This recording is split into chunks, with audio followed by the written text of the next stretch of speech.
Yeah, we did. we we all saw the video. America is full of fake motherfuckers, so ain't nobody gonna tell the truth. Half you motherfuckers out there, especially the men, half the men out there who saw the video is being phony. I agree. Cause half the men in America didn't have to handle business like that. It's just don't nobody got the courage to say it. That ain't no Oh courage to man, say what. that that ain't how I was looking at it. But I do agree with everybody being fake. Most of these people that speaking on Puff, they got their own charges. And by when I say charges, I mean the police was called. There was a case. There was a plea or a sentence. Charlemagne, 50 Cent. Like I can go on and on and on. I'm not saying what Diddy did is cool. It wasn't cool at all. But what my problem come in at is who are these people that's judging? What my problem come in at is I'm looking at all of y'all like y'all a party to this shit. Y'all all sharing girlfriends. Y'all all sharing drug dealers. Y'all all sharing all type of shit. So who's to say one is more better than the other? And then y'all all hiding each other's secrets. I watched Charlemagne talk about people enabling Puff, right? While he sits there and enable Tiffany Haddish. This young lady obviously need a break or some free time. But what is Charlemagne doing? Here, baby, do this interview. Here, baby, put this book out. Here, baby, come up here and promote. Yo, did we not just see all the shit she been through in the past, say, 10 months? From losing her boyfriend, 2 DUIs, then her boyfriend got a new chick that's doing better.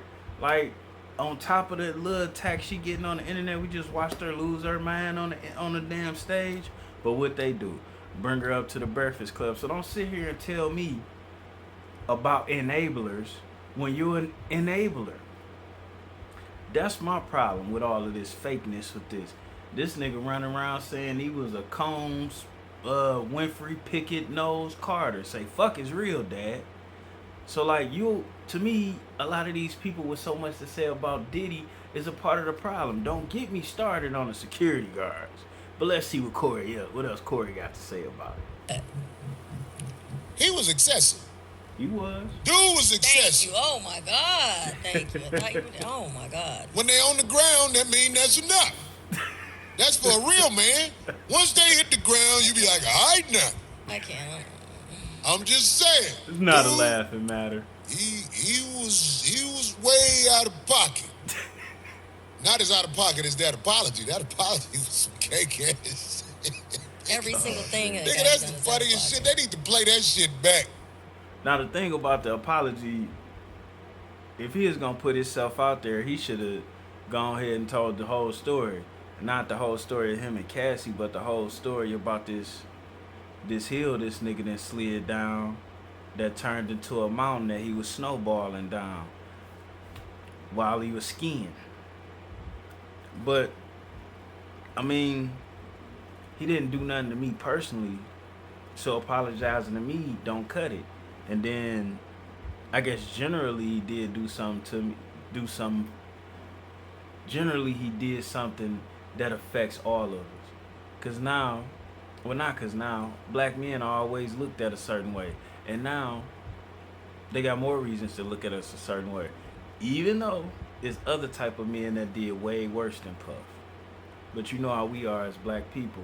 As soon as one of them point one of us out and say he's bad, we gotta jump on the bandwagon. When realistically, if somebody is bad in our culture or in our nationality, we should be able to handle that ourselves and should nobody be able to speak on it. I hate to use this as an I hate to use this as an example, but the way things are in the feds is how we should operate out here in the real world. Okay, one of our people was caught out there, you brought it to our attention, whatever. You can't speak on it no more. It's over for you. We got it from here. That's how it should be. But naturally it's not, and everybody about to sit here and diss Diddy. Which I guess he deserves it, rightfully so. But then, like, we didn't pick Puff to put him on. They picked Puff to put him on. And that's what I'm starting to... Now, I don't totally agree with Corey about everybody being backdooria. But it does seem like they picked the most despicable people to make it to that level. From my understanding and from what I see, with the exception of Denzel Washington, there ain't one black male celebrity that they ain't got a file this thick on that's been participating in their bullshit. And that bothers me. That means none of the men that they pick to make it past a certain level have any morals. And if you got morals and you a man, you probably won't make it no further than where D-Ray at. Which is kind of fucked up, because D-Ray a good comedian and a good actor and a light-skinned nigga. And he seems like a nice guy. I only seen him in passing or met him in passing, but like leaving a show or, you know, like that. But I don't know the brother. But from what I seen, seemed like a cool dude and a talented dude. But at the same time, even though he's been working all these years, and he's known by all the club owners personally, because he goes around and rents out clubs. Why can't we get him in certain type of situations? Questions you gotta ask. Everybody you don't see where they should be. It's not always a talent thing. But as a black man, I am questioning, why does everybody that they show to us as being the man, the guy, this is the person, why are they all immoral, horrible ass people? I just gotta scratch my head on that part of the game. Next time I get caught with a bitch, I'ma send her that video. If I get caught cheating, I'ma send that video. That video ain't gonna work. I'ma be like, I done been to rehab. That ain't gonna work. Man, if you don't get that cake ass shit out of here, dog, the lames don't know. So it was a shock to the lames. The lames don't know how dude move. But everybody out here in the street, man, we know how dude move, man. This is why I want to talk about this topic. Listen to this, man. Whenever the weak are in power, Corey about to get the going corruption. Corey about to get the going off. Anyway, I know the point he is about to make. We do got too many weak people leading, and that's why everywhere we going is wrong.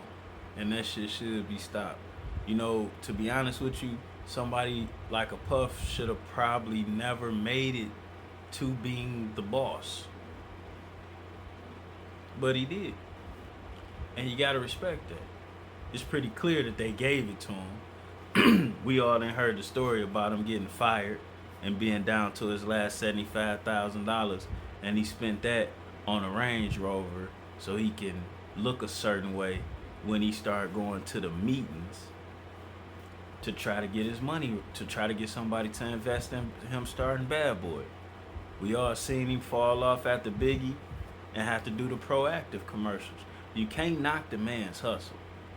You can't knock the man's hustle. But at the same time, having to hustle like that might give you a false perception of reality. And sadly, being an ex-drug dealer, that was clearly a cokehead style relationship. Clearly. Now ain't nobody gonna talk about that because we all playing feel sorry. Now I keep hearing all these men talking about I got daughters. I got daughters too. And me having daughters didn't make me start caring more about women than I did before I had daughters. Certain things is right and certain things is wrong. And the fact that I have daughters, or that I have a daughter, doesn't mean this person right here has to do everything that they're supposed to do. It means I, as a father, need to prepare my daughters for that motherfucker over there not doing what the fuck he's supposed to do, and or trying some bullshit. The same way I gotta prepare my sons. Where this is sad at is, why would she be with a drug addict? That's where it's sad at. If Juan-o, who couldn't give her a record deal, if I slid her some cocaine, you think she'd have sniffed that shit with me? Probably not. But just cause Puff got money and he offering you something, you sniff that cocaine with him. You pop them pills with him. And that's a problem. Somebody having money should never make you do something that you don't normally do.